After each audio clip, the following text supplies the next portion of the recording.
Hi, my name is John Petrucci. Welcome to my video. I'm going to be discussing and demonstrating various concepts, ideas, and approaches that have helped develop my style and sound. And hopefully you'll walk away with some insight on practicing and songwriting and developing your overall skills as a player.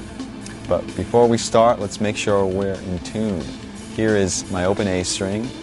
Get that in tune with your A string and then tune the rest of your guitar to that. I'll see you when you're done.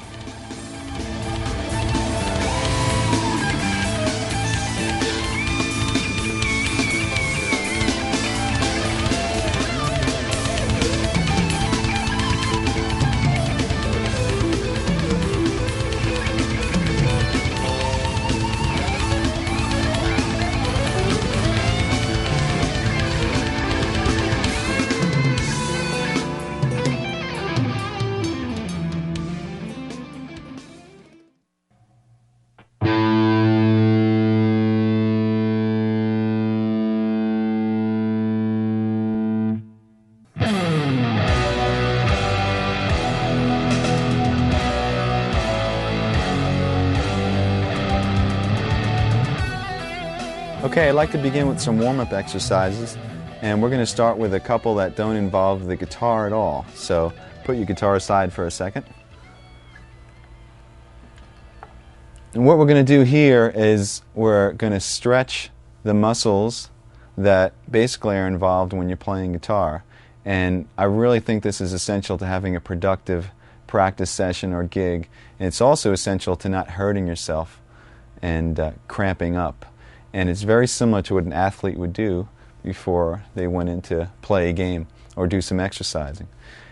Okay, the first one begins with stretching the back and shoulders and arms. And guitar players tend to slouch when we practice, so these are really important.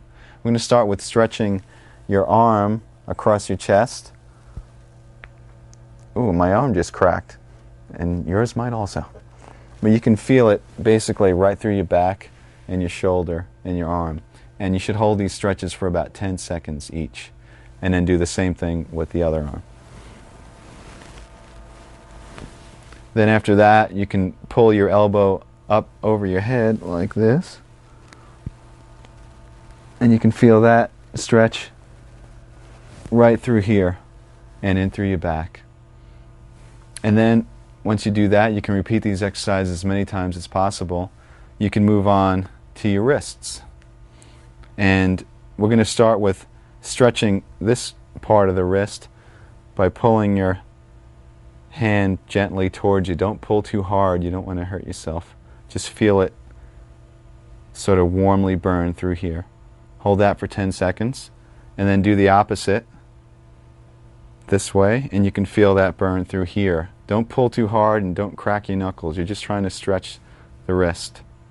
The last stretch is your thumb, and what you're going to do is gently pull your thumb towards your arm this way, and you can feel the muscle stretch throughout here. And then repeat the same procedure with the other hand, and you can do this as many times as you feel necessary. And you should hold each stretch once again for 10 seconds each. Now let's move on to massages. Okay, basically, when we massage the muscle, we're stimulating blood flow, and this type of thing you can do in between exercises or during a practice session. I even do this during a gig. So let me show you the areas that might be sore or cramped up.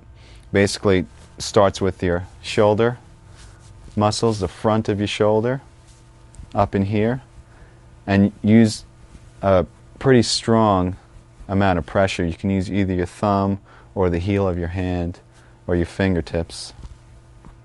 And then the outside of your forearm, this tends to cramp up a lot. And then your hand, and once again you can use your thumb, and you can massage through your palm by using pretty strong pressure. And you can also individually do your fingers like this, going all the way to the tips. And this is great, once again, in between exercises. It really helps to keep your hands limber and loose. And there are other simple things you can do, but just like rubbing one hand with the next and whatnot. And these type of exercises between the stretching and massaging should get you prepared to actually play the instrument. And the great thing about these is that you don't have to be playing. This could be as you're walking into a session, or if you have a couple of minutes before you go on stage or whatever. And it should help you have a more productive practice or gig, and also prevent injury, which is very important.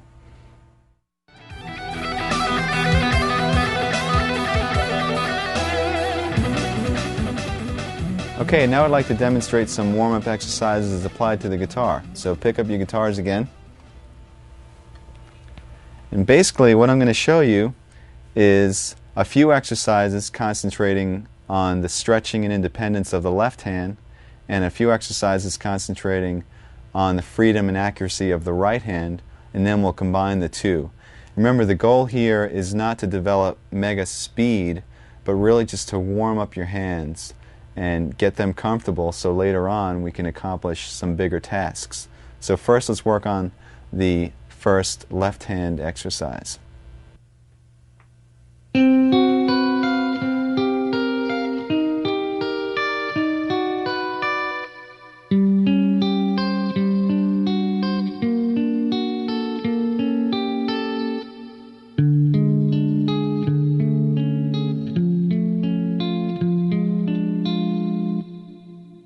I suggest that you start this exercise higher up on the neck, because once we get into some stretches, it's going to be a little bit difficult as you go down low where the frets are bigger.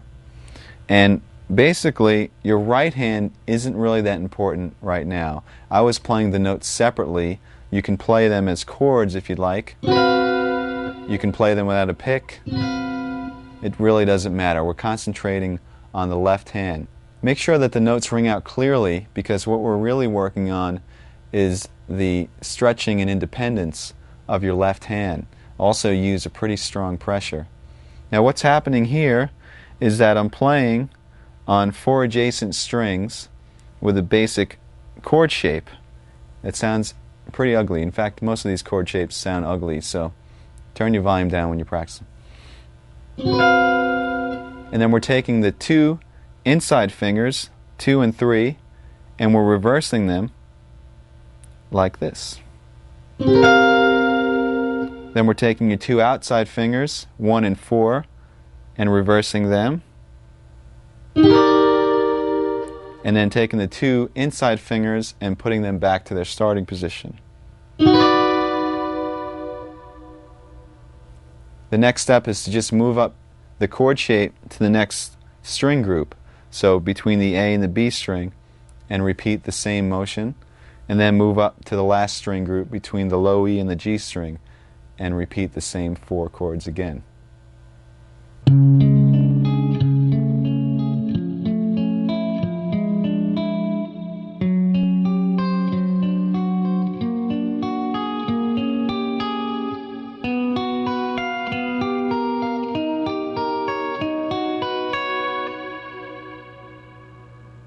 Okay, what I just played is the continuation of the first warm-up exercise. Basically, when you're through, you're going to have a sequence of stretches that continue down the neck. So this is considered part 2. And what I did is I started in our original position, which was between the low E and the G, and we were in the 10th position, and I stretched the first finger down a half step and kept the rest where they were, and did the same sequence of finger moves. So in other words, then reversing the 2 middle fingers, then the 2 outer, and then the 2 middle again, and just continued up to the next string group, and then to the final string group again.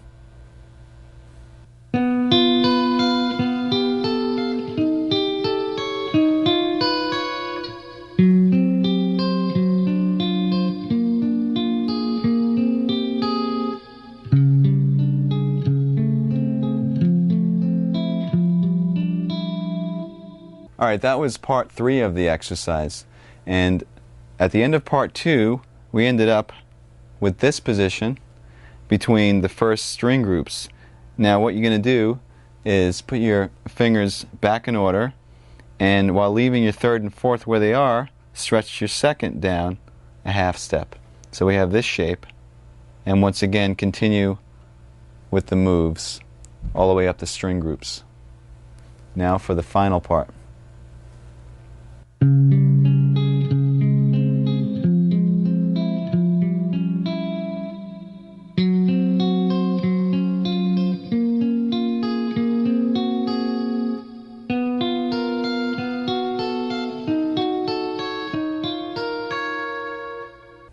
Okay, that was the final part, and if you haven't guessed already, what we did is we moved our third finger down a half step while keeping the pinky where it was.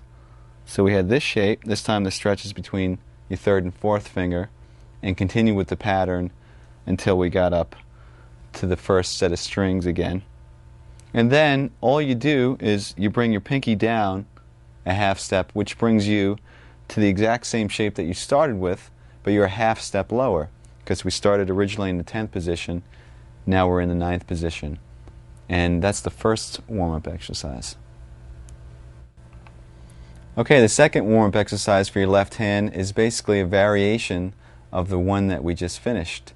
You can start in the 10th position again with the same setup, and we're going to do the same moves.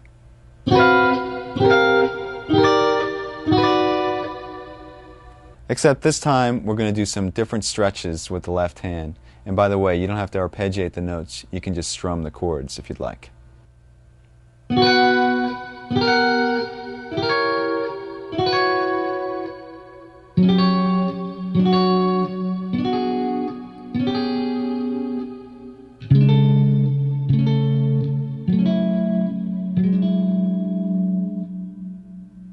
Okay, this stretch was different in that instead of moving one finger down a half step, we move the first finger down a half step and the fourth finger up a half step.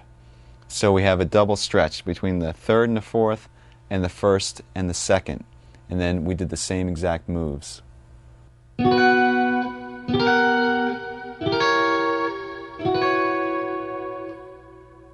Okay, now we'll do the final variation on this exercise, and this involves yet a larger stretch. Here's how it goes.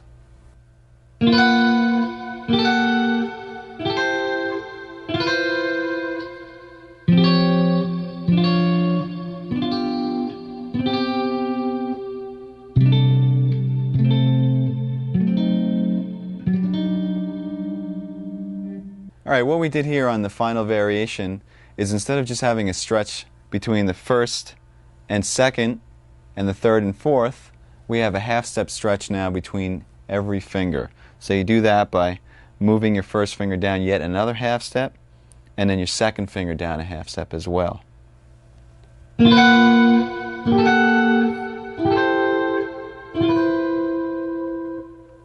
Remember when doing these exercises to make sure that the notes ring clearly, and see just how far down the neck you can go by moving downward by half steps. Now, for all you crazy guitarists out there, there is one more variation that involves some super stretches. Remember, don't hurt yourself.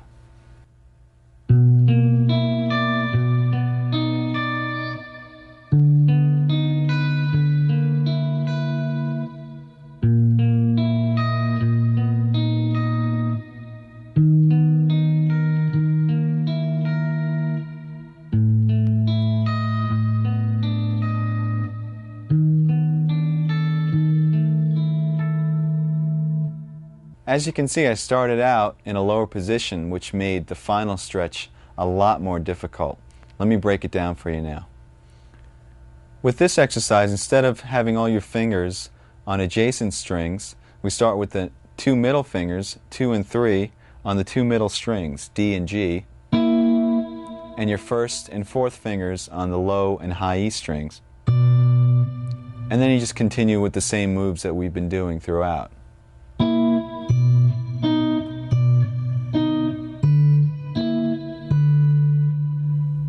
The moves from here should look familiar. We move the first finger down a half step, and the fourth finger up a half step, and then the first finger down one more half step, and the second finger down another half step, creating a full step between each finger for the ultimate stretch. What I usually do is I play these exercises in sequence, one after the next without stopping. I start on the 12th or 10th fret and work my way down chromatically until I can't stretch anymore. Now let's turn our attention to right hand exercises, and you can give your left hand a rest.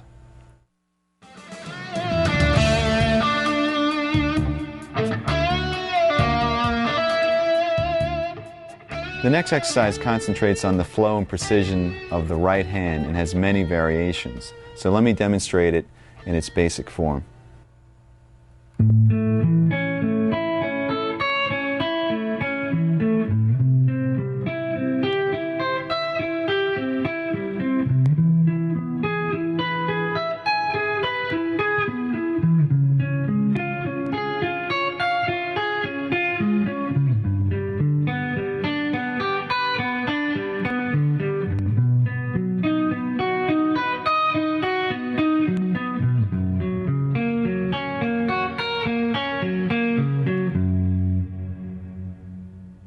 As you just heard, that exercise involved notes that were being arpeggiated intervallically. So let's talk about the left hand shapes that I was going through. It's based off of a major bar chord form with an added third, except you're playing the notes separately.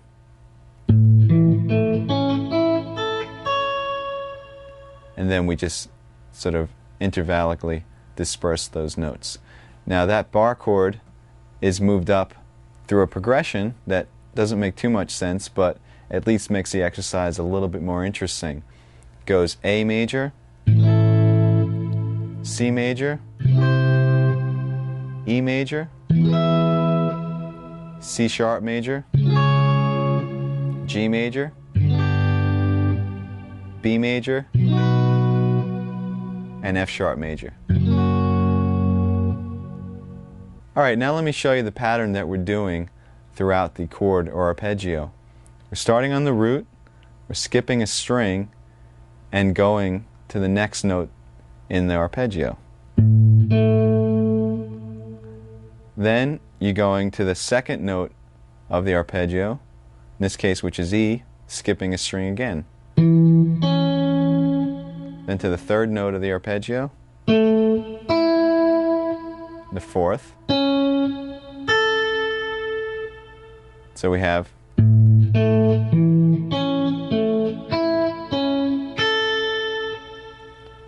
remember to pick down, up, down, up, down, up, down, up.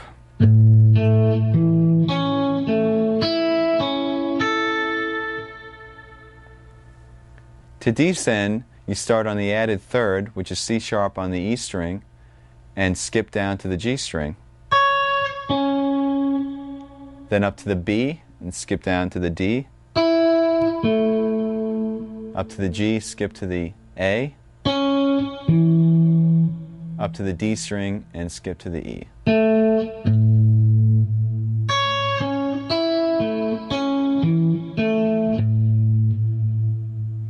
Remember once again to keep your right hand picking consistent. Down, up, down, up, down, up, down, up. Don't let that falter at all.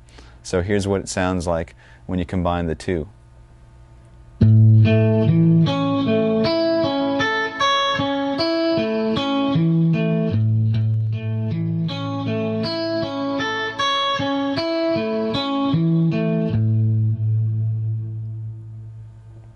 And then from there, just go through the sequence of chords that I outlined earlier, and you have the entire exercise. Okay, now that you know the initial exercise, all the variations involve the right hand, and we're going to concentrate on our picking. First of all, instead of starting with a downstroke and using down, up, down, up, down, up, do the same exercise starting on an upstroke and consistently playing up, down, up, down, up, down throughout the entire exercise. That's going to look like this.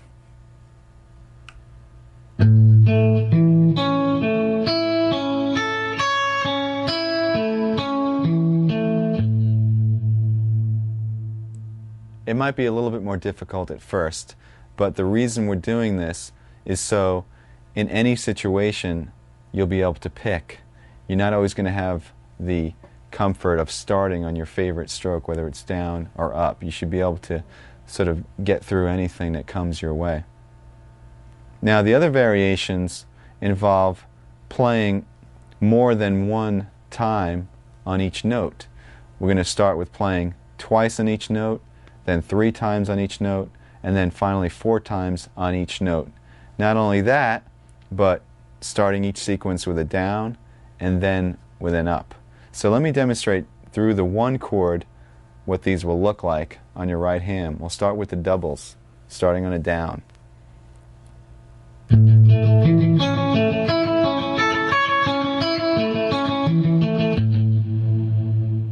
Then double starting with an up.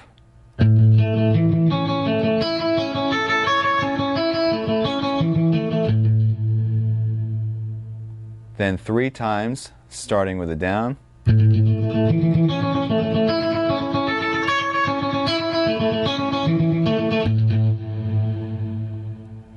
3 times starting with an up.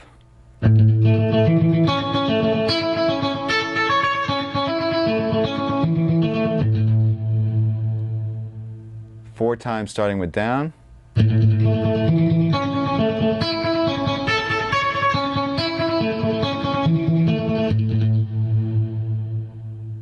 And finally 4 times starting with an up stroke.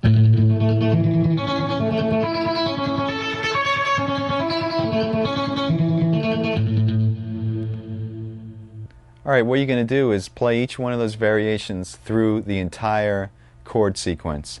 Just remember to keep the notes very even, and also to keep that consistent alternate picking, especially when you're playing triplets, going from one string to the next, because there's an odd amount of notes per string.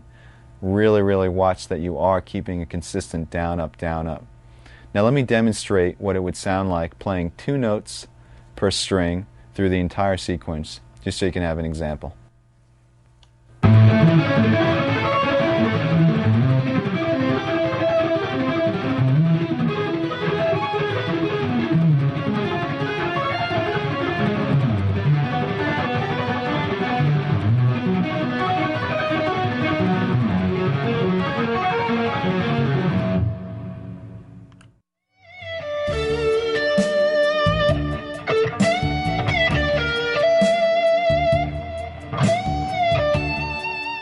I basically have technique broken down into 4 categories. 1 is scalar or linear examples, 2 is arpeggiated examples, 3 is left hand or legato playing, and 4 is sweep picking. And what I do is I have files in a file cabinet, and I collect information from videos and books and lessons and whatever, and I file them according to topic. If it's an arpeggio thing that I learned from a magazine, I rip it out and stick it into the arpeggio section. And then when it comes time to practice, instead of saying, oh, there's millions of things, how am I going to practice all this stuff? Basically, I make a master list of what's in all those files, and that list changes from day to day. You constantly add to it. And you sit down and you basically customize a practice session. So let's say you have about 2 hours to practice. I personally have 4 categories, so I'd pick one item from each one of those categories and practice that item for a half hour. Move on to the next, practice that for a half hour. And then by the time I'm done after 2 hours, I've covered the entire topic of technique.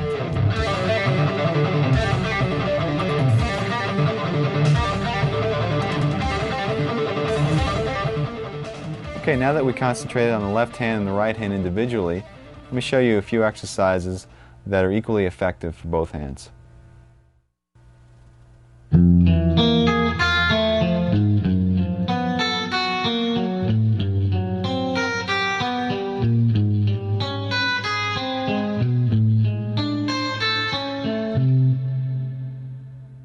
Okay, this exercise starts with your first finger on the low E string on the first fret in the first position, skips over the A string, goes with your second finger on the D string on the note E, and then your third finger on the G string on the note B flat, and your fourth finger on the high E string on the note A flat. And your right hand is picking, once again, down, up, down, up.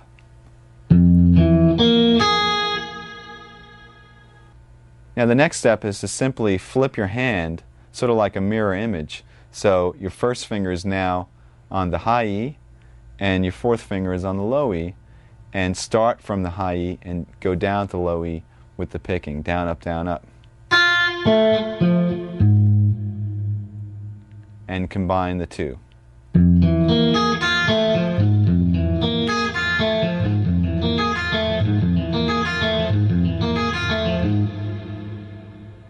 What I did after that is I ascended chromatically, and you should take this all the way up to the 12th fret, and then descend using a similar but slightly different pattern.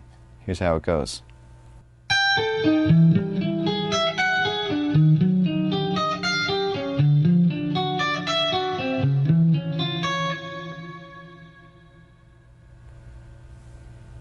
Okay, all I did there is instead of starting on the first finger and ascending 1, 2, 3, 4, we started on the pinky on the high E and descended 4, 3, 2, 1. Once again picking alternately, and then we reversed that image like a mirror and started on the fourth finger once again on the low E.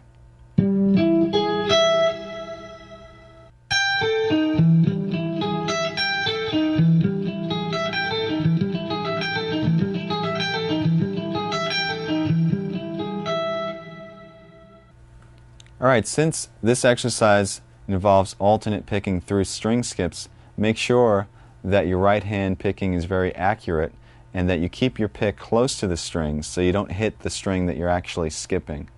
It's called efficiency of motion. Now, you should also practice the same exact exercise starting on an upstroke as well to make sure that you're ambidextrous. No.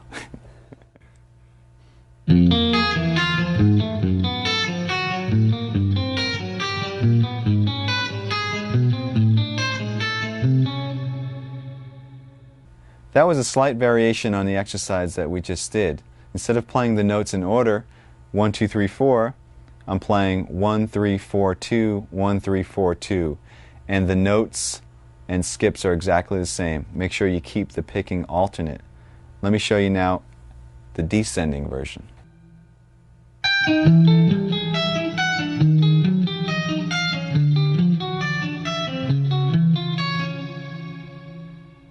Alright, that was another slight variation, this time on the descending pattern. Instead of playing 4, 3, 2, 1, you play 4, 2, 1, 3, 4, 2, 1, 3, and continue that pattern down the neck chromatically. Remember to keep your picking alternate the entire time. And that will wrap up our warm-up exercises. I usually play these type of exercises for, I guess, about 10 to 20 minutes before actually tackling some more difficult practicing or a gig or whatever. And it usually helps to get both hands acclimated to the guitar, especially when you're cold. So have fun and make sure you warm up.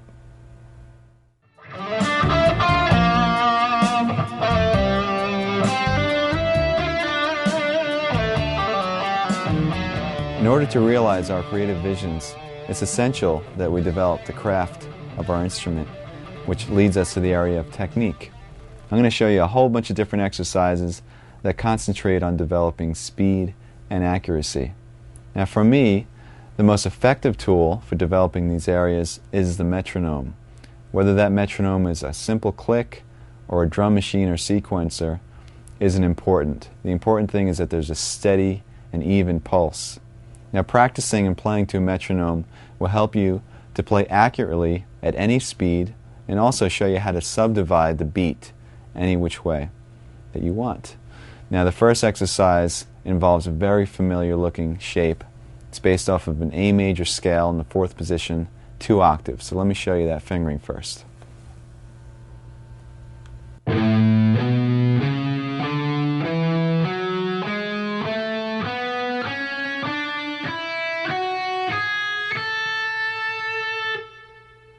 This exercise involves playing to a steady pulse. In other words, the speed or tempo of the click is not going to change, but how we subdivide that click is going to change. First, we'll start with playing one note per beat, which is chord notes. Now, I have a metronome setting of 66 beats per minute, which is really slow, but by the time we're done, you're going to be playing a lot of notes per beat, so it's important that we start slow.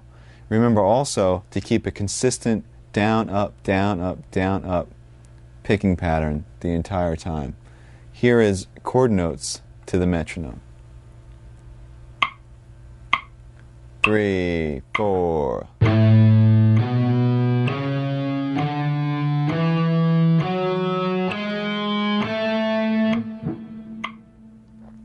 Now when you're playing this, remember, it might seem easy, but really concentrate getting even spacing between all those notes. It's actually more difficult when you have a lot of space in between the clicks.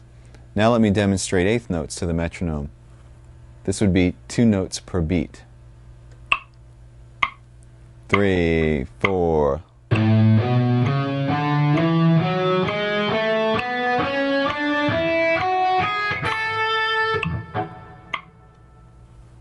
And now triplets, which is 3 notes to the beat. 3, 4.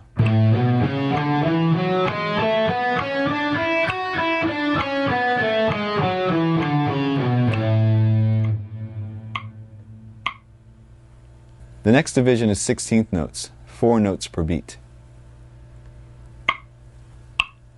3, 4.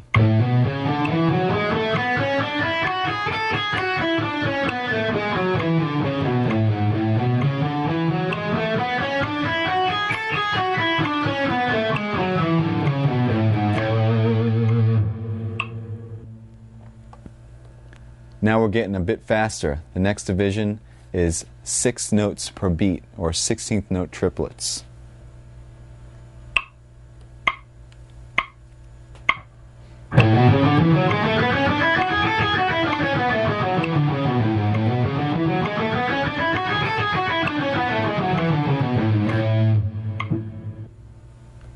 And the last group is 32nd notes, or 8 notes per beat. And this is going to be quite faster than what we started. But remember, the pulse didn't change at all. It's just the division of that pulse. 3, 4.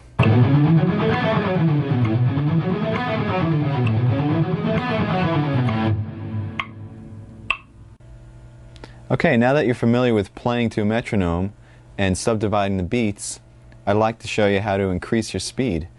And what we're going to do here is we're going to develop accuracy at high speeds. The basic concept is you start with a slow tempo on the metronome, play the exercise or example as many times until you've mastered it at that tempo, and then increase the metronome about 8 beats per minute, and then play the exercise over and over at that tempo, increase it, and so on until you get to your desired tempo. I'm going to demonstrate this with an exercise that uses chromatics, 4 fingers in a row, and they're played as 16th notes to the metronome. Let me show you the exercise first, then I'll show you how to develop the speed.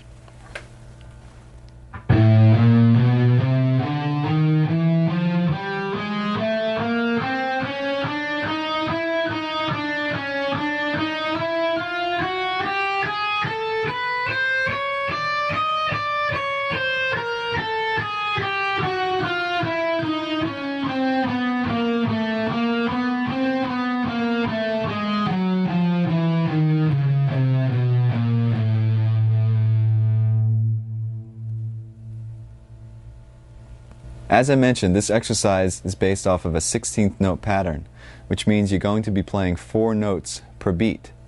Besides concentrating on getting those notes to fall evenly over each click, you should also accent every 4 notes. In other words, every time the click comes down, accent with a harder pick stroke.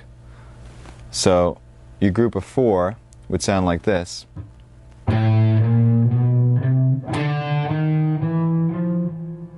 Etc., etc. And what this is going to enable you to do is when you get faster and faster, that accent will be your reference point. In other words, at a slow tempo, your accent might just sound like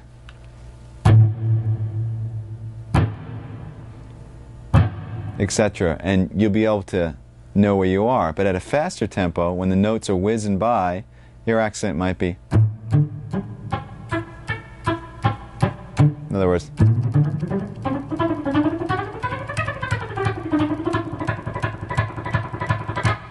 and that's how you know exactly where you are when you're playing at fast tempos.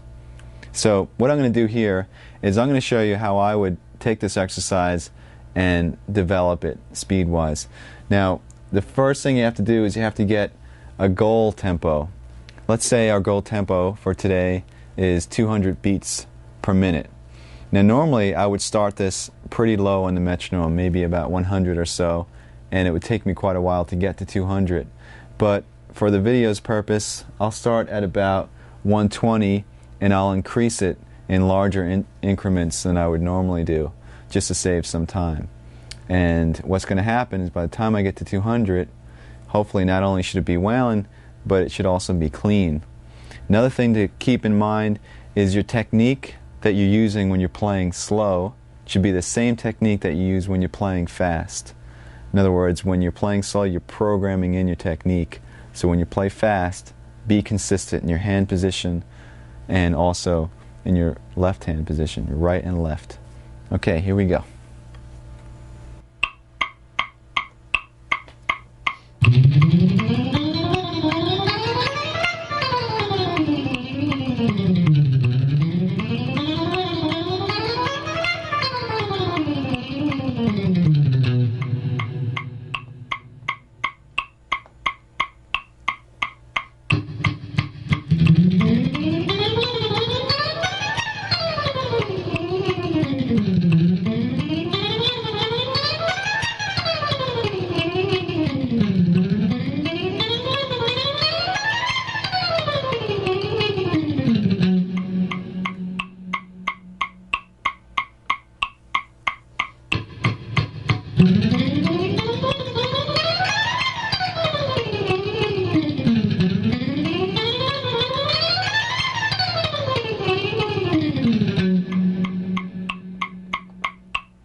Okay, so we finally reached 200. Now, like I said before, normally that would take a lot longer because I'd go in increments of 8.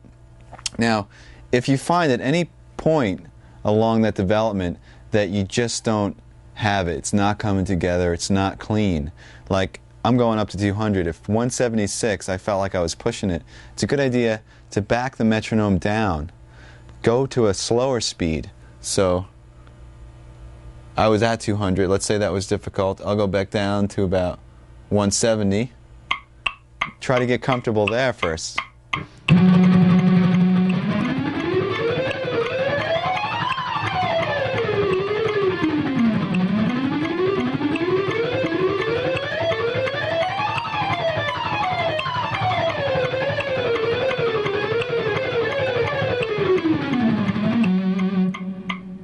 And then go back up to 200 and see how it feels.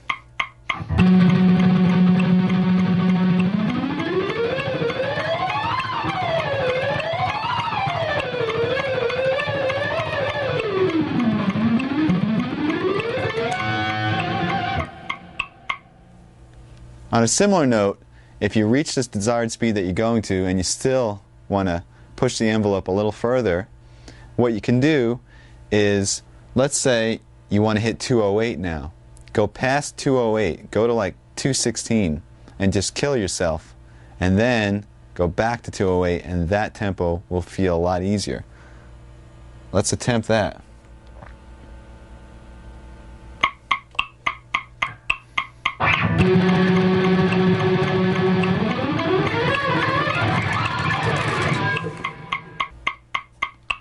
That was very difficult. Let's go back down to 208 and see if it's any easier now.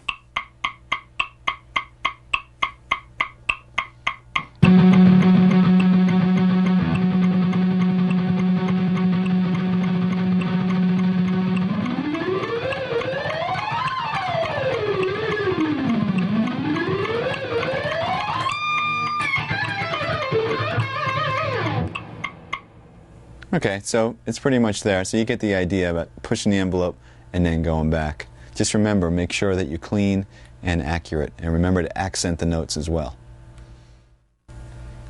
Okay, now I'd like to demonstrate the same technique, building speed and accuracy, but this time with a 16th note triplet pattern. You're going to play 6 notes per beat, and it's based off of a 3-note per string pattern in E minor. So here it goes.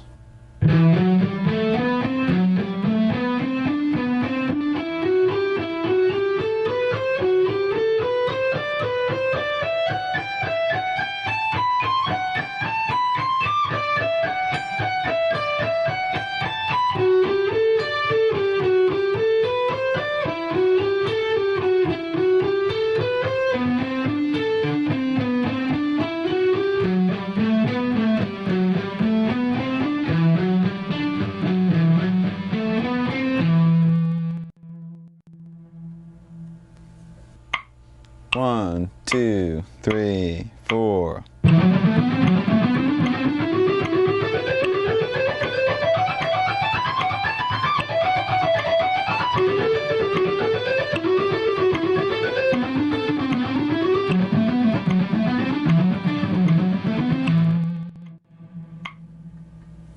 Okay, then you would follow the same steps to get to your goal tempo. Let's say your goal tempo in this case is about 126. Let's hear what it sounds like at that tempo. 1, 2, 3, 4.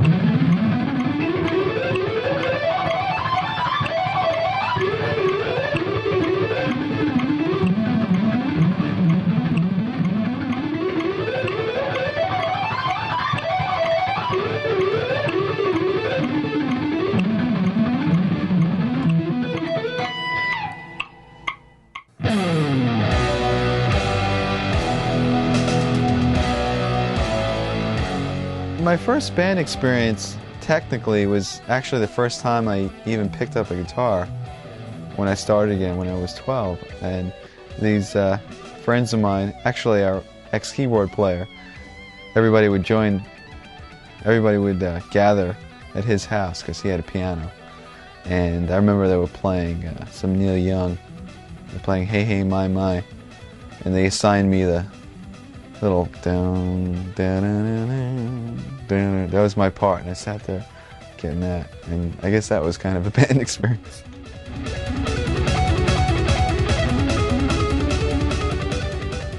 Another good way to develop speed is to work on what I call fragments or segments. That is, if you have a long exercise or passage that's really difficult to play, instead of trying to swallow the whole thing, take bites, work on small sections and develop that section and then connect them one by one until you have the big picture. This way you can concentrate on one little thing at a time as opposed to tons of notes. Now I have several examples of what I call scale fragments, and they're little patterns that you just play over and over and over and over, and eventually I'll show you how to develop these into long scale sequences that you can use in soloing and whatnot. So let's start by going through the different scale fragments.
All of the examples I just played were in the key of G major. You can play these anywhere on the neck between any two strings. It doesn't really matter. You can practice them chromatically, meaning if you were playing this one, perhaps play it 4 times in each position and then move up a half step.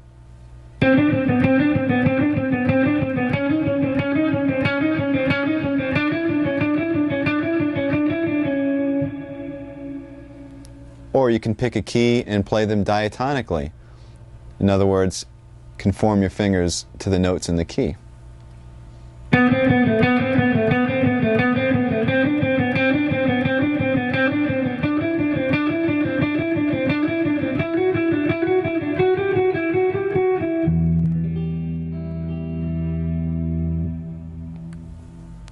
You can practice these scale fragments with the metronome, as we discussed, or there's a couple of other ways to develop speed. First way involves playing the exercise over and over and over, but starting in a slow tempo and gradually increasing the speed and then bringing it back down to a slow tempo. So you're almost like revving, you're almost revving your playing. And as you do this, as you play faster, you can also vary the degree of dynamics that you pick with. You can pick harder or softer. It's a really good way to develop the speed. Here's an example.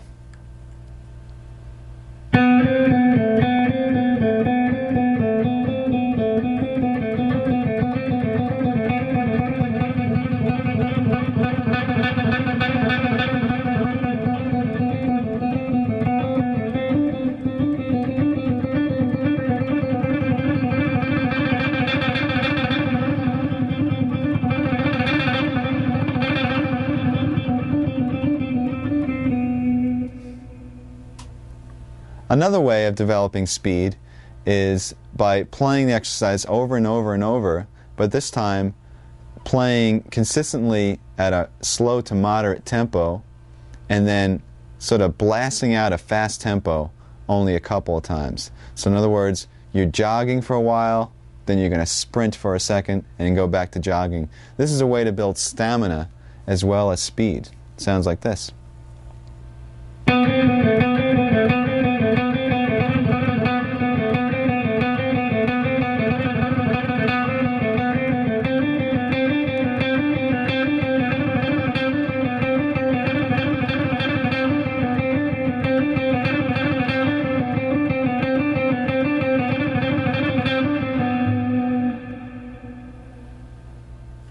Now, a fun thing to do when you're working on all these exercises, since they're pretty similar, some of them are using 16th notes and some are 16th note triplets, is to sort of interact. In other words, mix them together. Like you might have one that sounds like, which is what I've been playing for the last couple of seconds. And there was another one that went. There was also another one that went. Try combining some of these exercises randomly and use your imagination. It might sound something like this.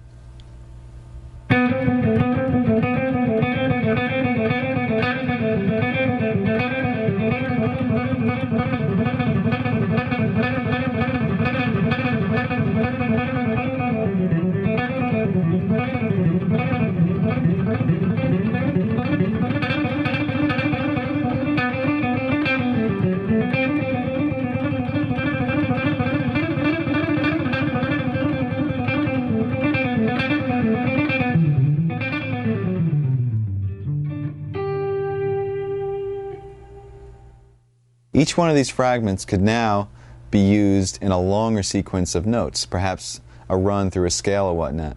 So let me show you how a few of these can be developed. 1, 2, 3, 4.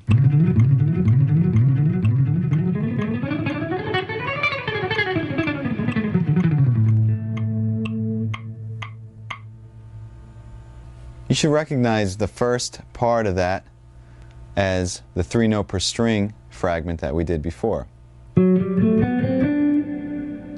Except I transposed it to the key of A and played it through an A major scale.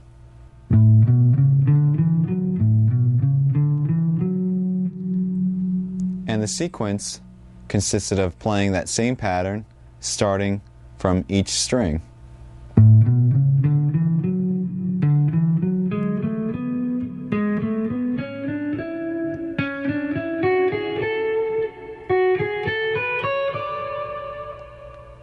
And then using the descending pattern to do the same thing.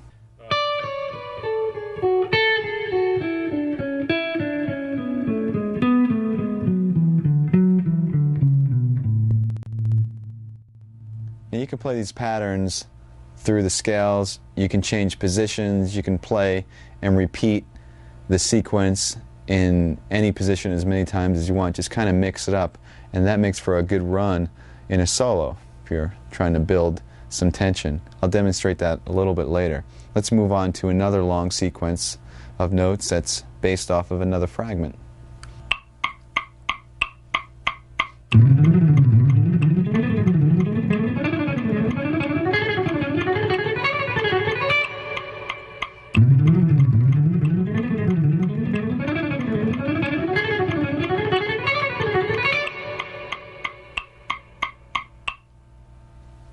And here's the descending version of that.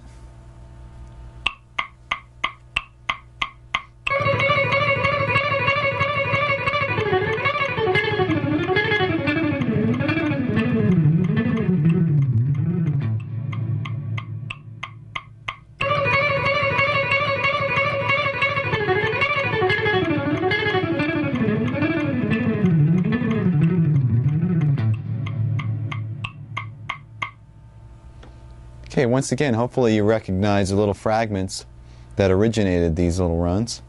And descending, while it's fresh in our mind, came from that and sounded like this.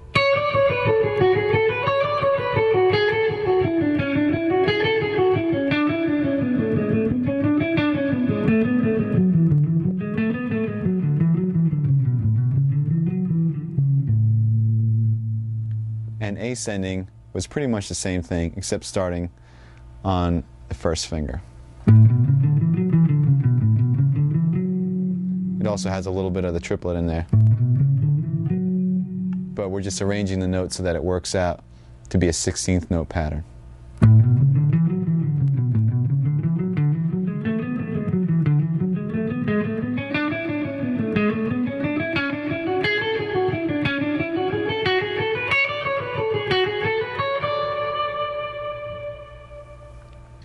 Here's another example using a fragment that includes string skipping.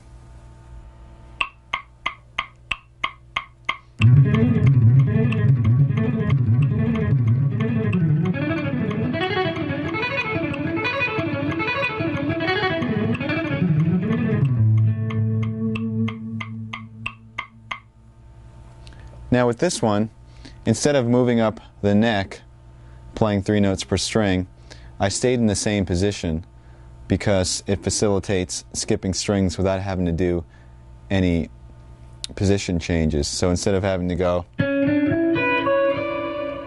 something awkward like that, we're staying in the same position. So the scale shape I'm doing has a repeated E, but we don't really hear that repeated E because we're skipping strings.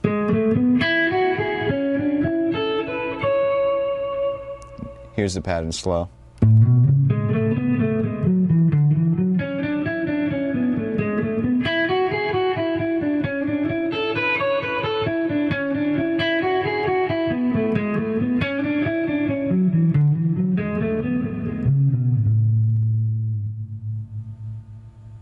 Let's just do one more 16th note pattern through a scale, once again using one of the fragments that we learned earlier.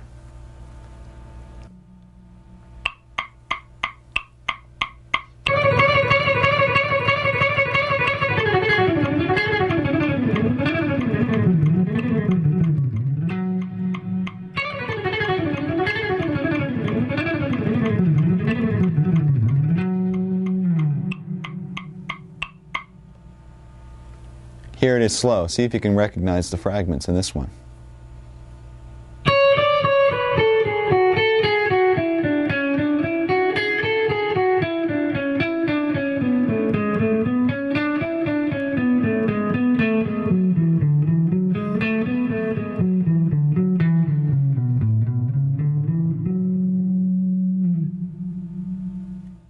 Okay, now that we have all the scalar technique under our hands, let me show you how this can be applied to improvising. I'm going to solo over progression in D minor, basically using D Dorian and D minor scales, and I'm going to throw in a couple of these 16th note runs, and you can see the way it interacts with the melodies and whatnot. And once you get a taste of this, maybe you can try it in your own solos.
When I first started playing, I probably had some of the same typical influences that kids my age had. It's like Black Sabbath and Zeppelin and The Who and Iron Maiden, and then I started to get more drawn towards the guitar players. And as I played more, I was drawn to players that really had unique style. I was really into Rush and Alex Lifeson and Steve Howe with Yes, Randy Rhoads, and then I finally discovered Steve Morse, and my life changed. I heard the Bash for the first time, and I was just like, this is unreal. Got every Dregs album, and started getting into Steve and the Dregs, and Al Di Meola and Alan Holdsworth. I had a similar experience here in Stevie Ray Vaughan for the first time, like just blown away.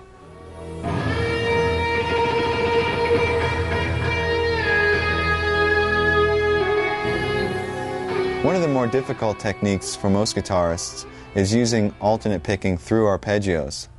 Now this has been something that's been difficult for me for a while, and it's actually making me kind of mad, so I analyzed what the problem was, and I came up with an interesting little fact. First of all, the problem always seemed to arise when I was encountering what I call inside the string picking. Now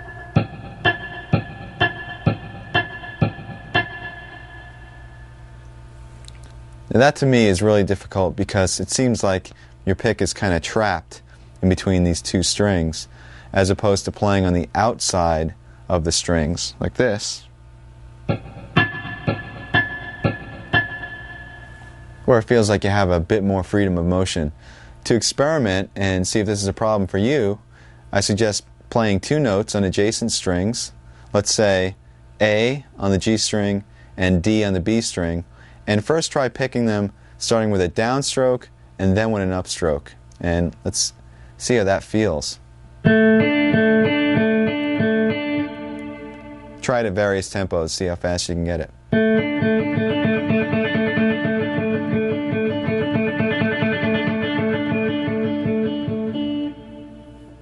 Now do the same thing, but start on an upstroke and go up, down, up, down.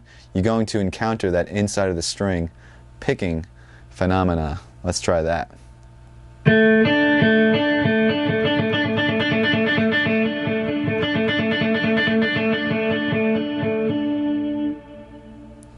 Now my right hand immediately starts to tense up as soon as I encounter that inside of the string technique, and I think it's because I feel like I'm sort of trapped and I have no range of motion. This is usually a problem for most guitar players. Some guys have this taken care of, and we'll have to shoot them all. But anyway, how do you practice this? How do you get around this? Well, very simply, you just practice the motion that you're having a problem with.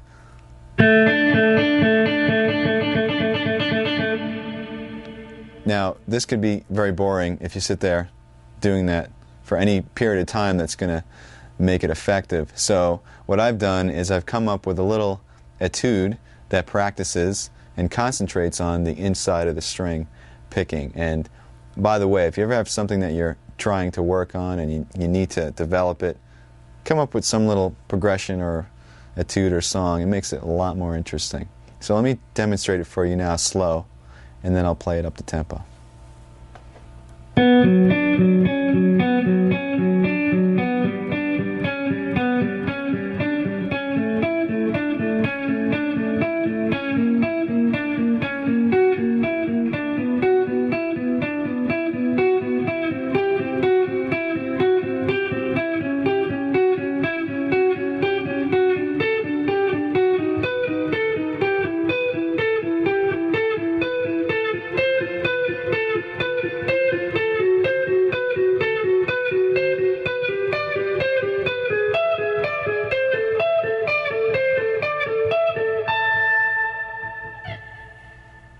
Now I'm going to demonstrate this up to speed with the metronome. Make sure that the pick strokes are even and that you maintain, in this case, down, up, down, up, down, up, because we're starting on a higher string and going to a lower string, which once again makes us encounter this inside of the string technique. So here we go.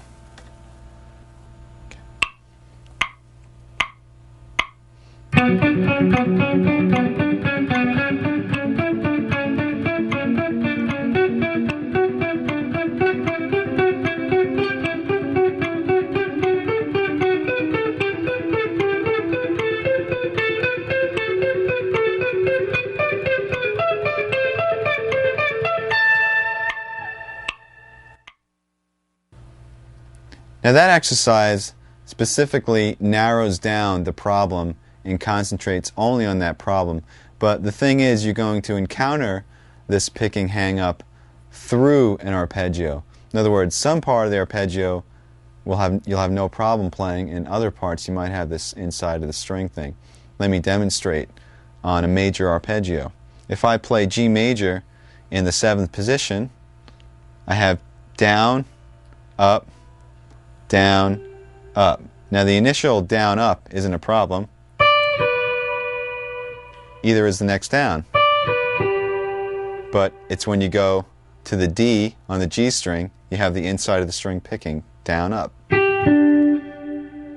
So in order to play that quickly, you're going to have to overcome that little problem right there.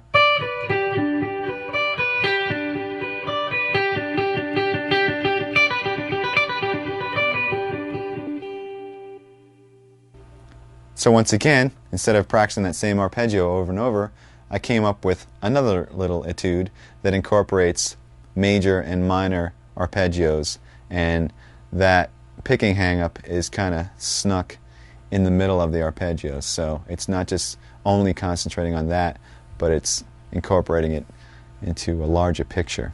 Here it is slow.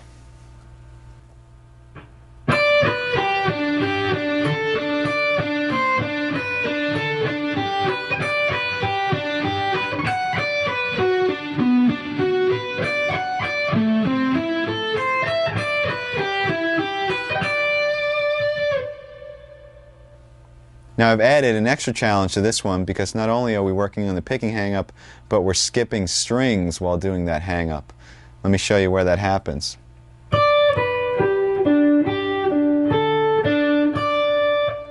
Right over here between the D and its octave, between the D and the C, between the D and the B. you're playing up, down, and also trying not to hit the B string while you're at it.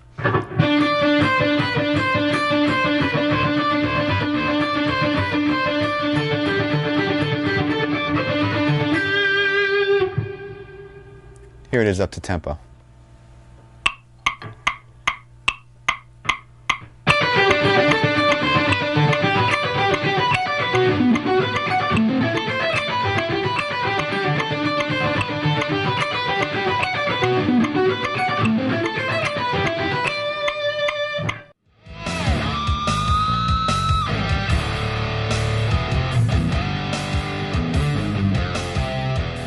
I first picked up the guitar when I was 12, and I didn't take any formal lessons. I took music theory my last 2 years in high school, so I had 2 years of that, and I went to Berkeley right out of high school. A couple of times I had some scattered lessons before Berkeley. I took a few lessons to try to prepare myself, and I remember going to group classes with a friend of mine, but I never really took any formal continuous lessons. By the time I went to Berkeley, I had been working on technique and chops and stuff like that, and I had a couple of years of classical music theory. So when I came into Berkeley, all the things like arranging and sight singing and harmony and a jazz perspective, I had no clue. So I remember taking the placement and just getting in like level 1 of everything and starting from scratch. And I think that the most I learned there was in harmony and about chord structure and progressions, and also how to continue to learn, because that was one of the things that I kind of picked up on, is that there's such a resource out there, whether you're going to school or not. I mean, it's great to go to school because you have the discipline of going every day, but there's just so many resources out there. And the students that really applied themselves, whether it was to the library, the listening rooms, or attending recitals, they really excelled. And the ones that just kind of sat there and thought it was all going to come to them eventually weren't there anymore.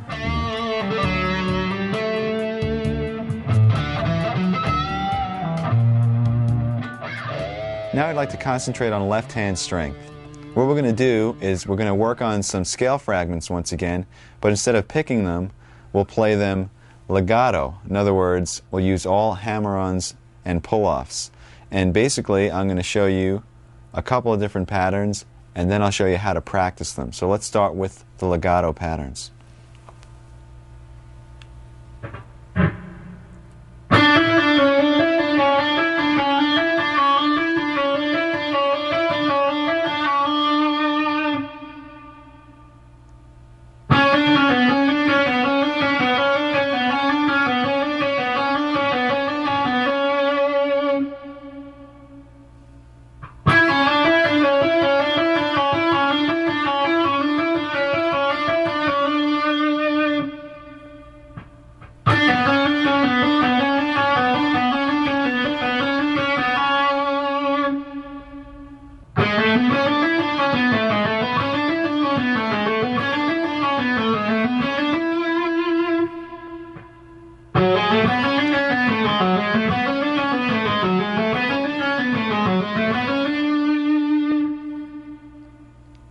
Okay, this is how we're going to practice these. You're going to play each pattern to a watch this time for a minute each.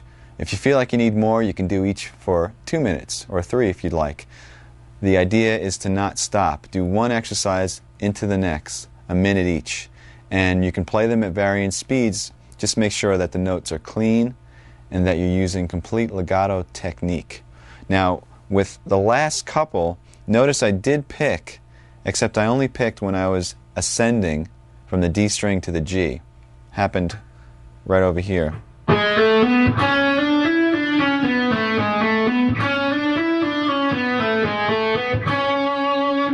So in this case it was on the C sharp. That's the only other time you're going to pick. Also, when you practice these, you don't have to stay in the positions that I just showed. You can practice them on any string. You could stretch your fingers out. You can play them in any position, in any key, diatonically or chromatically. Let me demonstrate a little bit. Remember, 1 minute each without stopping.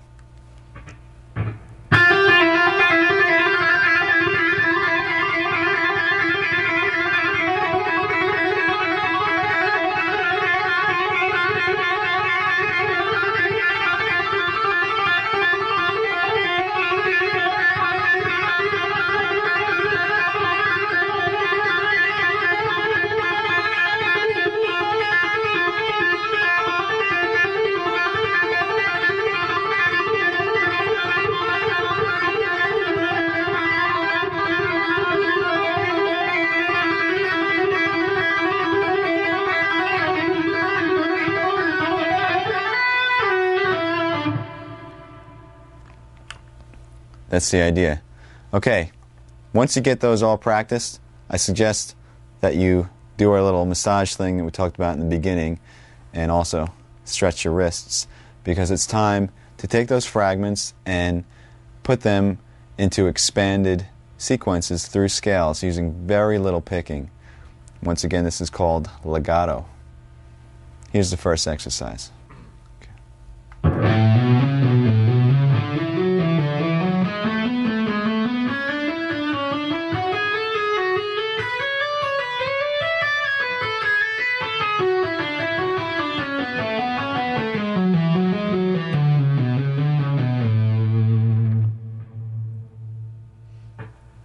Okay, basically what I did is I took one of the fragments, the one that went like this,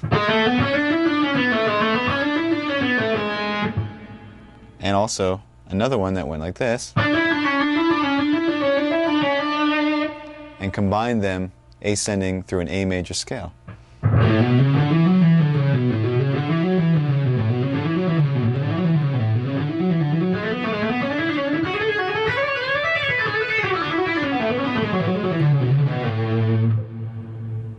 Descending, we shifted up to the next position in the key and worked our way back down the scale. Let me play the two scale positions by themselves, just so you know what they sound like straight through.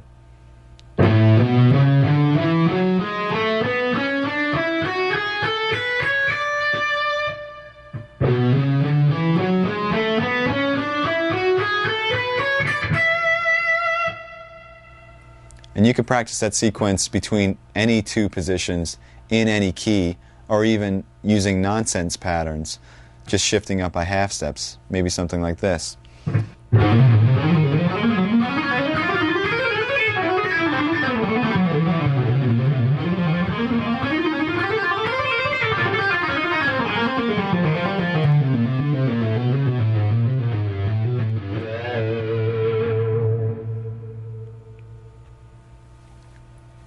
Now let's hear the original pattern up to speed.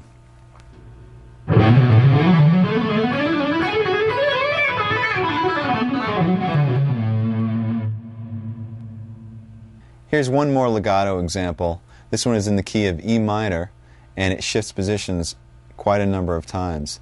So practice it slowly and make sure that you get those position shifts clean and clear.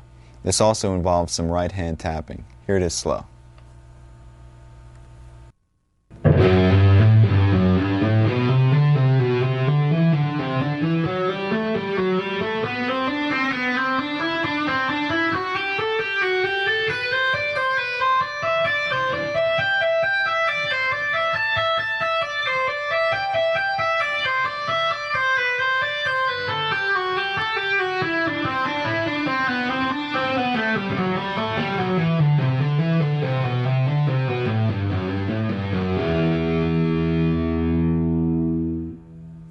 Let's break this down into segments so you can practice each section and then put it all together. It's basically ascending in 3 octaves, and the pattern repeats. Here it is.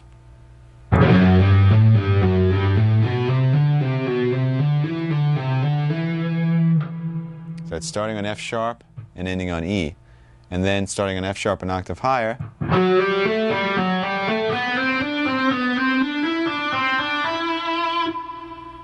the exact same thing, and then 1 octave higher, starting on the B string,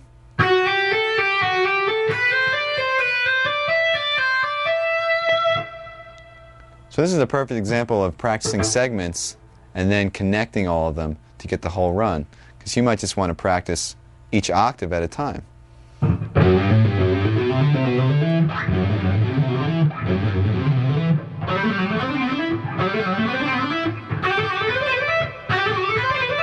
Then put it together.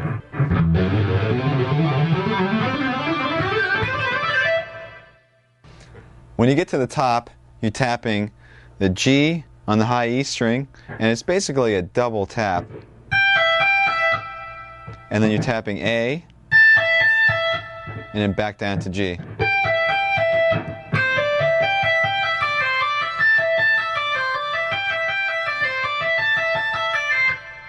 So you could practice that small fragment a few times and get that under your fingers.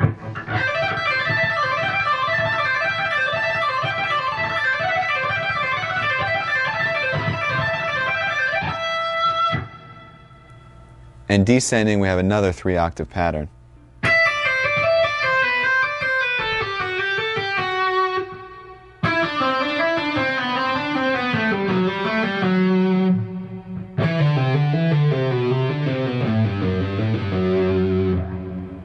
So you can practice each one of them as a fragment, just master that octave.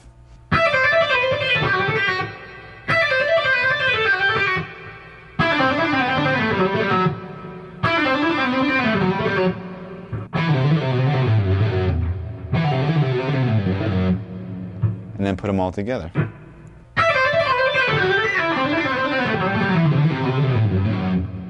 Now I'm going to play the whole thing, ascending and descending up to tempo.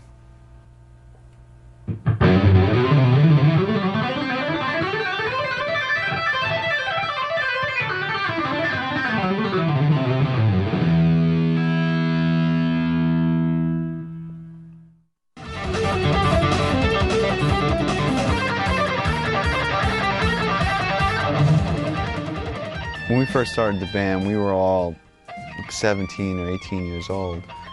So the last album that we just put out, I mean, it's like almost 10 years later. So I think we've all matured as songwriters, and you know, we listen to the old demos and whatnot, and there's bootlegs of those demos and stuff, and it's just like, oh my God, what were we thinking, you know? So it's the music and writing has definitely evolved.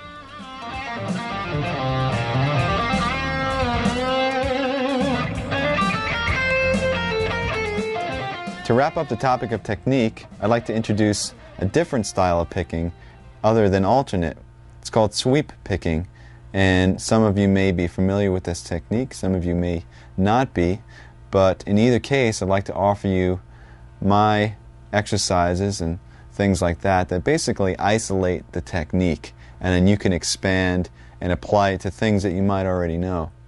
Now I usually apply sweep picking to arpeggios and not really to scalar examples. And I also use it in a way where it's sort of a weapon or a tool to execute a fast flurry of notes. Let me show you a couple of exercises that work on the technique.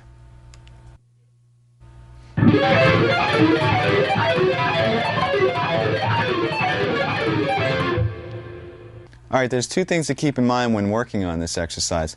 One of them is to separate the notes of the left hand. In other words, you're not playing chords, but you're separating the notes and playing arpeggios.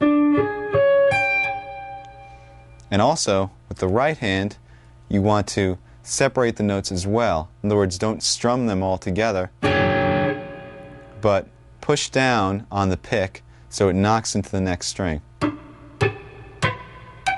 sort of falling from string to string. You don't want to make separate motions like this. You want to push the pick down, down, down, down, and then up, up, up, up, pushing against the strings. Now you can actually mute the strings and work on just the right hand.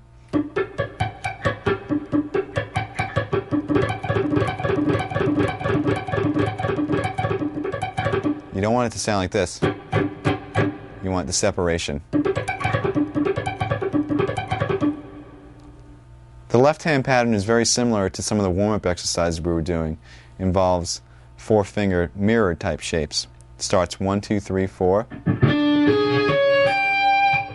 Then reverse and go 1, 2, 3, 4 again, starting on the high E. Move up a half step and play 4, 3, 2, 1 from the D to the E string. Do the mirror image and play 4, 3, 2, 1 from the E to the D. Here it is again.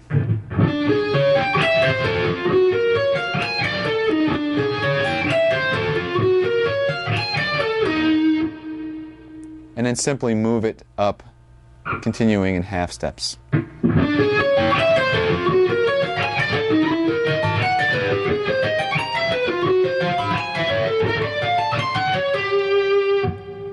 You can also play this on different string groups if you want.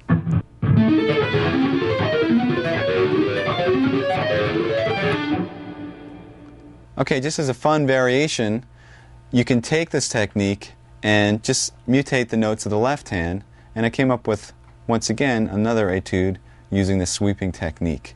It goes like this.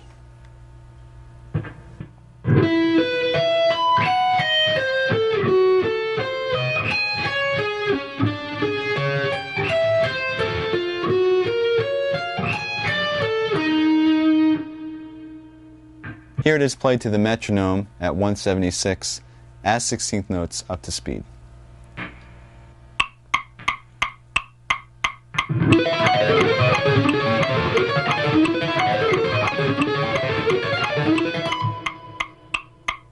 To break this down, we're using the exact same pattern as the exercise.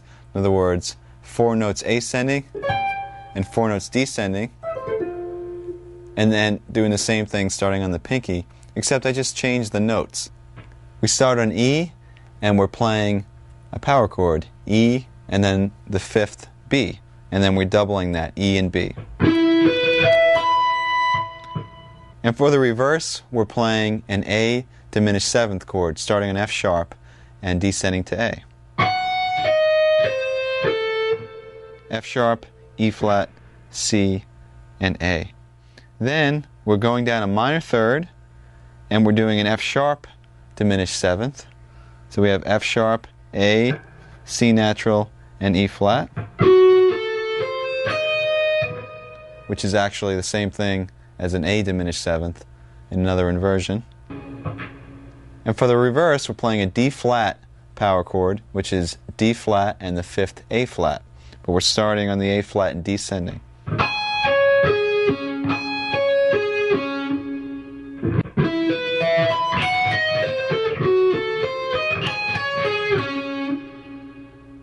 And to finish it up, we're doing the original exercise.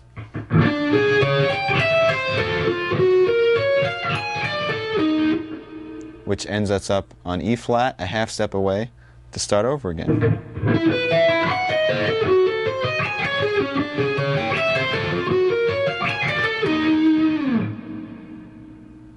Here's one more sweep picking exercise. This one's applied to arpeggios. Let me demonstrate it for you slowly.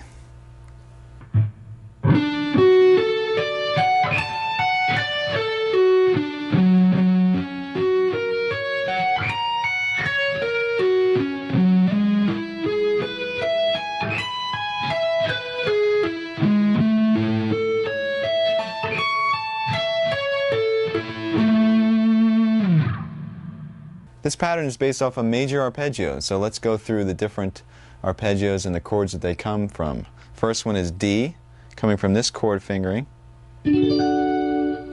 with an added 5th, A. Second one is F sharp, based off of an F sharp bar chord, with an added 3rd.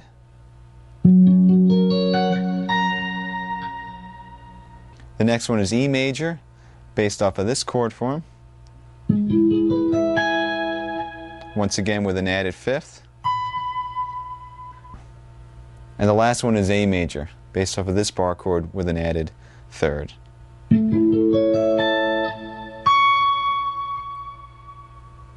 Starting with D, the picking goes down, down, down, down, down. When you get to the A, that's when you're going to reverse and play an upstroke and pull off to the F sharp. And and then the rest of the arpeggio is descending using all upstrokes. Remember to separate the notes. You're not playing a chord. When you get to the next arpeggio, F sharp, you're still continuing with an up. In fact, you can almost consider it the third of the D arpeggio. So you're kind of finishing up the D arpeggio. Because after that, we're going to repeat the F sharp and start with a downstroke and outline the F sharp major arpeggio. Down, down, down, down, down, down, and then up on the A sharp. Pull off to the F sharp and continue all consecutive upstrokes to finish off the arpeggio.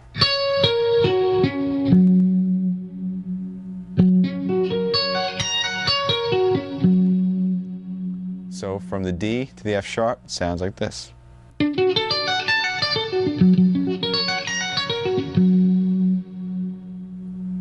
Then we're going to move up to G sharp, which is the third of E, and basically we're going to follow the same exact pattern. So starting with a down,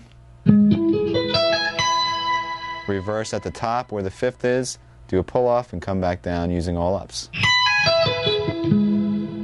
Repeat the third of the chord, which is G sharp, and then move up a half step and play the A major arpeggio the same way. And that's it. Here it is up to tempo.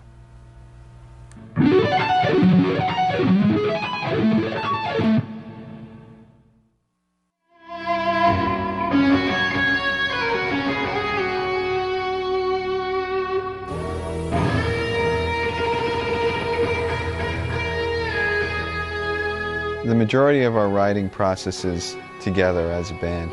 Somebody usually has a progression or groove or an idea, and they bring that in, and it's basically we just jam on it. We set the tape recorder and just kind of go for it, and out of those jams some solid ideas start to happen, and we start working on arrangements, and before you know it we have a song. Do you write lyrics yourself at all? Yes, I write lyrics, and I'm really interested in lyric and melody and how that contributes to the song, the real importance of the lyrics and the melody and the vocalist. The cool thing is that all of us were basically influenced by the same bands, and a lot of them happen to be progressive, like Rush and Yes and the Dregs and Genesis and even Zappa's music. So when we all got together at Berkeley, it just kind of naturally came out, this type of music in Odd Times, and even you know, using the harmony that was a little bit more experimental or creative and whatnot. And it was just kind of a natural direction for us all.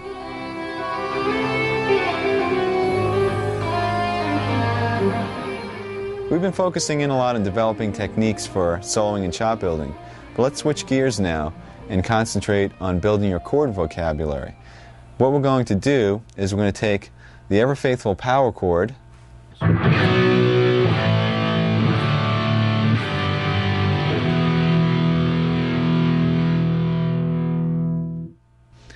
adding certain notes to these chords, we're going to mutate them, and we're going to add some colors and drama into basic chord progressions. So let's first make sure everybody knows what the power chord is.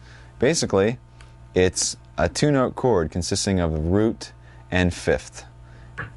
For example, a B power chord would consist of B and the fifth F sharp. Now you could expand and you can double the B,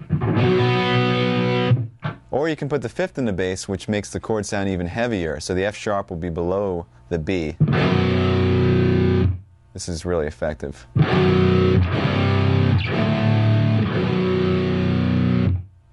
And one other type that's not really a typical power chord, but it's a progressive power chord. You take the root, the fifth, and you add the ninth on top. It sounds like this.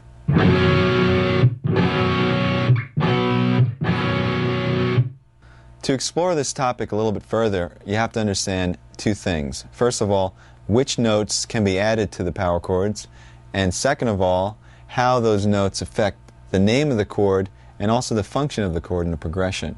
First of all, we have the root and fifth, what you see as an example. If we add an E or a third to that, we have a C major chord.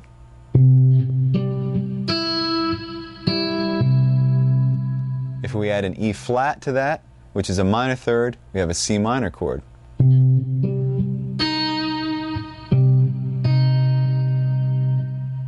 If we add a second or ninth to that, we have what's called a suspended second chord. In this case, it would be a D.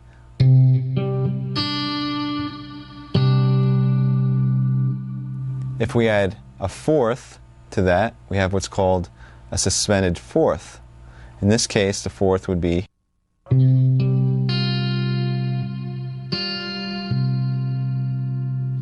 All of those chords added one note to the power chord and drastically changed the sound. Now let's go through some chords that add two notes.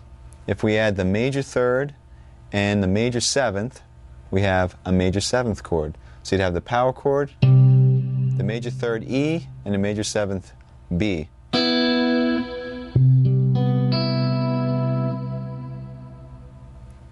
If we add the minor third and a flat seventh, we have a minor seventh chord. In this case, it would be an E flat and a B flat. Added to the power chord.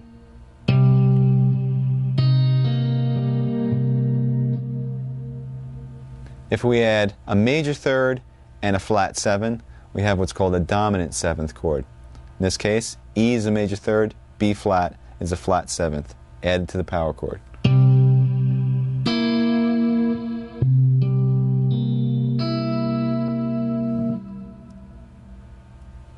And now there are a couple of chords which I call add nine chords. What they are major and minor chords, so we're going to have a major and minor third added, and on top of that, the ninth as well. A major add nine would add a major third E and a 9 D.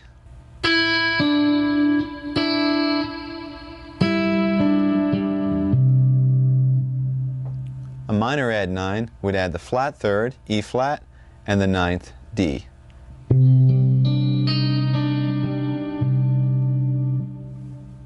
Now let's talk about how the 11th added to the power chord changes the name. We'll keep the major third, and we'll add an 11th, and we end up with a major add 11th. Here's the power chord, here's the major third, here's the 11th.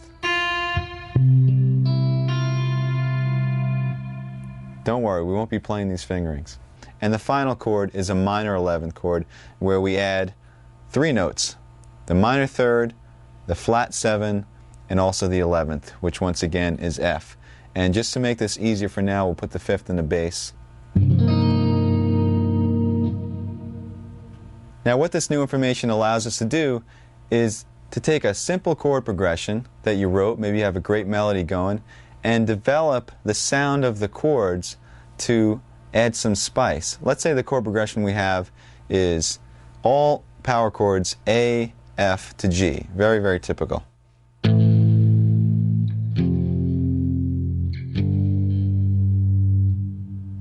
By adding some of these intervals and creating these more interesting chords, perhaps we can make it sound a little bit more interesting, or we can take it in a more dramatic direction. So I'll turn the A into an A minor add 9.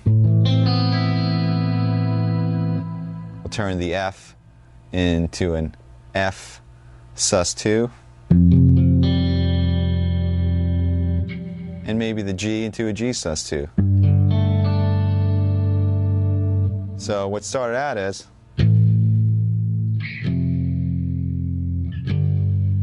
now it sounds like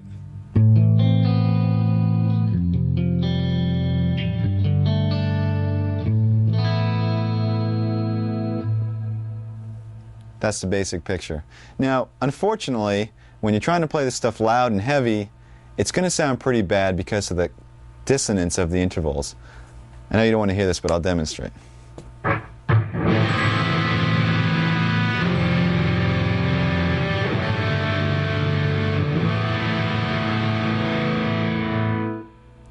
Some of them don't sound that bad, but once we start getting to 11ths and 7ths, believe me, it's horrible. People will cringe. So here's where orchestration comes into play. What we're going to do is we're going to divide the part up into two separate parts. And you can do this when you're recording, or you can do it in a band. If you have a bass and guitar, you can divide the parts up. Or if you have two guitar players or guitar and keyboards. The concept is one guy plays the power chord, or the root and the fifth, and the other guy plays the added tension. Sometimes it's either one note, sometimes it's two, sometimes it's three. So I have a couple of examples that demonstrate how, in our case, open strings added to power chords will create some interesting sounds. So let's go through the different chords we can create, and then we'll make a little song out of it.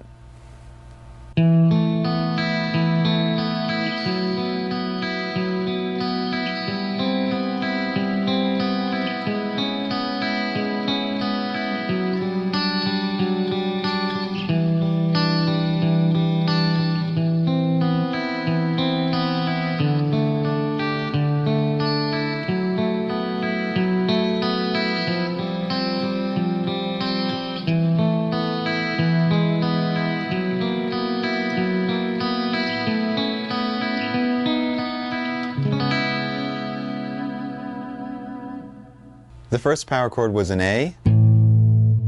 We added a second to it, and it created an A suspended second. Second power chord was a B. We added a fourth to it, and we created a suspended fourth. The third power chord was a C. We added a major third and a major seven, and it turns into a C major seven. The next power chord was a C sharp. We added a B and an E and created a C sharp minor seventh. The next power chord was a D with the fifth and the bass. We added on a major third and an 11 and created a major add 11 chord. The next chord was a C. We added on a D and an E and we created a major add 9. The next chord was an A. We added on a C and a B, which is a minor third and a ninth, and we created a minor add 9 chord. Next chord was a G. We added on an A, and we created another suspended second, G sus 2. And the chord after that had F sharp by itself in the bass, and we added on a D, an A, and an E. So what we have created is a major chord with an added ninth, but the third is in the bass. Next chord was an F sharp. We added on an A, a B, and an E, and we created an F sharp minor 11 chord. Chord after that was an F. We added on a G, and we created an F sus 2.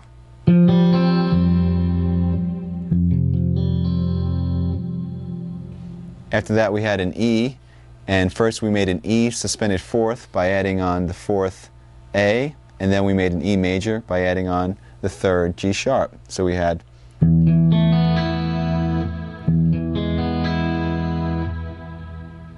the next chord was an F sharp. We added on an A sharp, a B, and an E, and we came up with an F sharp 7 add 11. The chord after that was an A. We added on a B and a C sharp to create a major add 9. And the second to last chord was a B, and we added on a D sharp and an E to create a major with an added 11th. And we end the whole thing up on a C sharp minor 7. Okay, so I'd like to demonstrate with the sequencer what this sounds like with the two parts divided up. So I'll play with a heavy sound, the power chords, and the sequencer will play the picking part that I demonstrated before. And instead of having an ugly mess trying to play it all together with distortion, we have a nice, collaboration of the two parts. And this is great when you're recording because you can add a lot of fidelity. You can have a great heavy sound underneath, and then with an acoustic or a super clean guitar you can do the picking, or that could be piano, whatever. It adds a lot of dimension to your writing. So let's hear what that sounds like.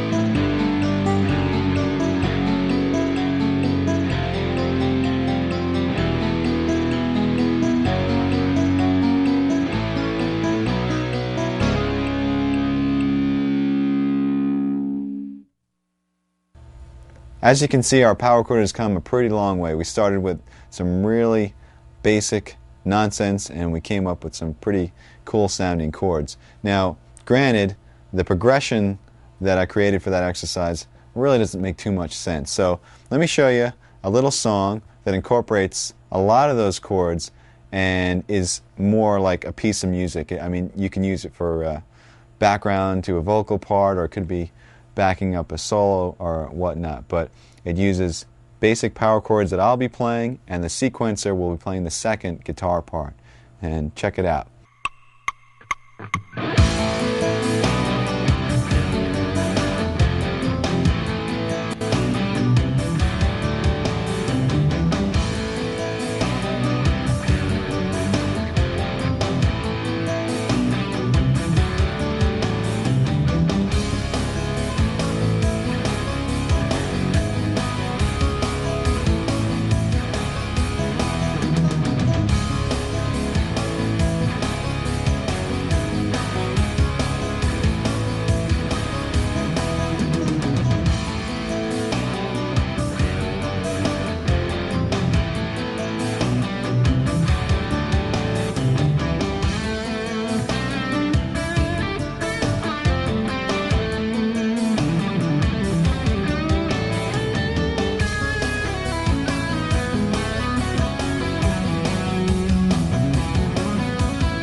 And we've created a very vast and dense soundscape by using this technique. We're taking up a lot of space. So it's important that you really listen to what the other players in your band are doing. For instance, let's say this type of interaction that we just went through was going on between bass and keyboards. It might not be necessary for you to play a moving part along with that. You might want to choose a soaring melody or some lush chords in the background. The point I'm trying to make is that you should really listen for space when you're writing. Listen for register and listen to what the other people are playing. This way you contribute what's right for the song as opposed to just worrying about your own little part. Remember, the song comes first.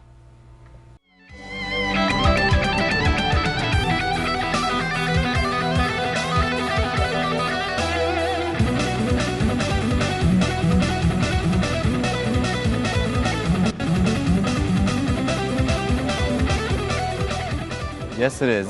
This is my full-blown live setup, and I guess we should start with the guitars. These are the guitars I have on the road. They're all custom Ibanez guitars made of basswood, and as you can see, the paint jobs on 4 of them are really similar, and these paint jobs are by Dan Lawrence, who does some custom work for Ibanez.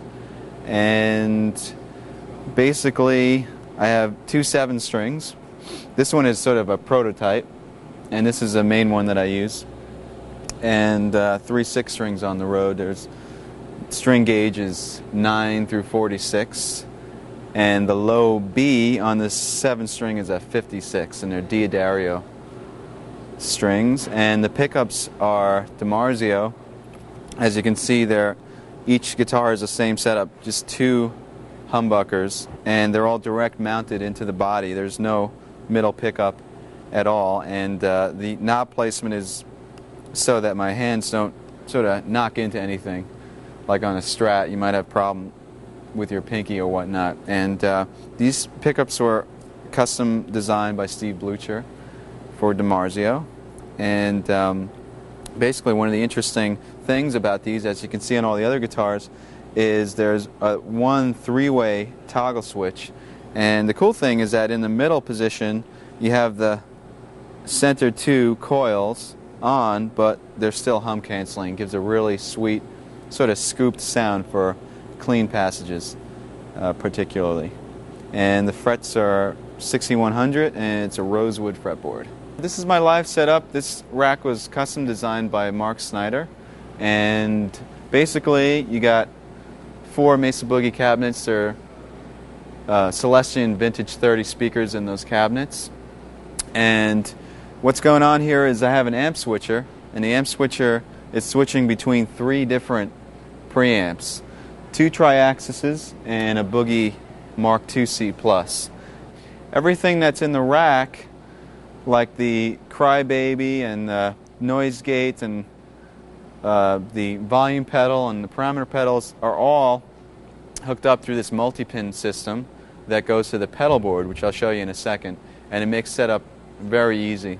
And also the rack has a data dump. It's an Alesis data disk that allows me to save or reload any of my MIDI programs for the PCM 70 or the TC Electronics 2290, or even the Mesa Boogie Triaxis. So once again, on the road it's really important to have backup and to make sure that nothing goes wrong. And it's also very well shielded. All the grounds are isolated from the chassis, so you have no buzzes. Or once again, it's really important from venue to venue with the different sort of RF and electricity that goes on in these stages. I use these picks. These are Jim Dunlop Jazz 3s for all the electric playing, and then for acoustic I use these Dunlop 0.71 millimeter picks, which are a little bit lighter, and I play the acoustic. This is an Ibanez acoustic, and it's better for strumming and whatnot, the lighter picks. And the way it's set up over here on the stand enables me to go from electric to acoustic very quickly during the show. Just kind of come up to it and play a song.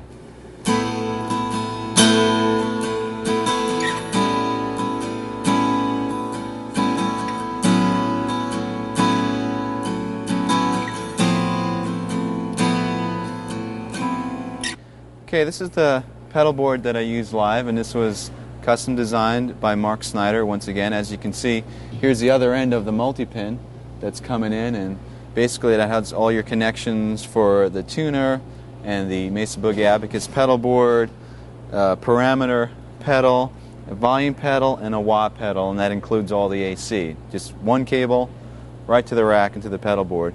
And this is how I change my patches. Basically, each patch is designed so all your effects and amp switching and whatnot happens just with the press of one button. The cool thing about this rig is that it's very versatile. So not only do I have different patches for different sounds, let me demonstrate. You have a clean sound setting,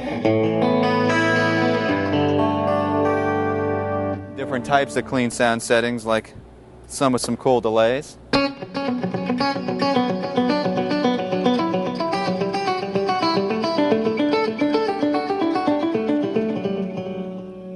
And then we have some basic heavy rhythm sounds.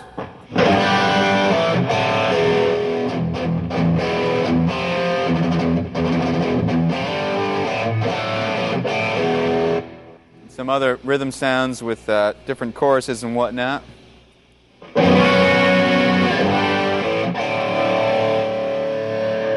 And also a couple of cool lead sounds.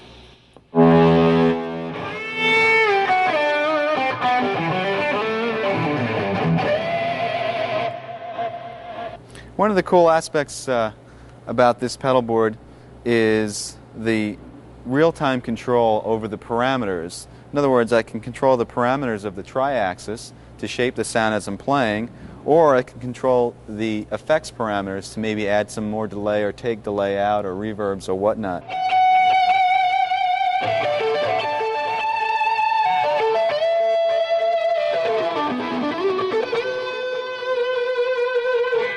But if you're playing a faster line, you don't want as much around it, so you just ease off the pedal so there's not as much delay on it.